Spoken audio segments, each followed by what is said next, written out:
Ce lundi 31 juillet, France 3 diffuse le troisième volet de la trilogie du dollar, Le Bon, la Brute et le Truand. Dans le dernier volet de la saga, Clint Eastwood enfile une dernière fois son poncho culte, rejoint par l'acteur Eli Wallach, qui a failli connaître la mort à plusieurs reprises sur le tournage du film. En 1964, Clint Eastwood s'est transformé en l'une des stars les plus importantes de Hollywood. Alors que sa carrière qui avait débuté dans les années 50 était en train de stagner, l'acteur s'est vu proposer un rôle dans le film pour une poignée de dollars. Une proposition que son agent lui a conseillé de décliner. Contre l'avis de ce dernier, Clint Eastwood a accepté de rejoindre le tournage du film de l'Italien Sergio Leone. Une bonne intuition, car son rôle de l'homme sans nom lui a permis de devenir la figure culte qu'il est aujourd'hui. En 1965, le long métrage a eu droit à une suite intitulée Pour quelques dollars de plus, et pour laquelle l'acteur américain a gagné beaucoup d'argent. L'année d'après, Clint Eastwood a enfilé de nouveau son poncho culte pour l'encore plus culte Le Bon, la Brute et le Truand. Dans le film, il fait la rencontre de Tuco, incarné par Eli Wallach.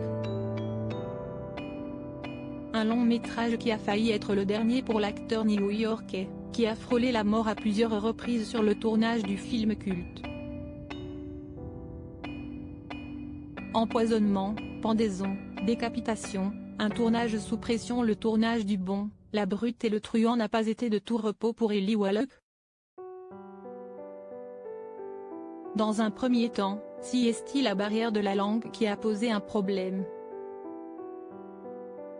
Sergio Leone ne parlait pas du tout l'anglais, et l'acteur américain ne comprenait pas l'italien. Une situation qui a contraint les deux hommes à communiquer dans la langue de Molière durant tout le tournage.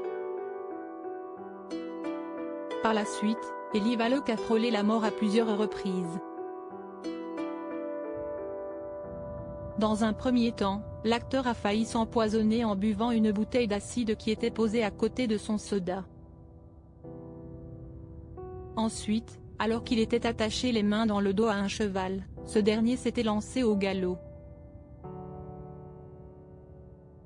Le comédien devait alors à tout prix garder son équilibre pour ne pas tomber et risquer une chute mortelle.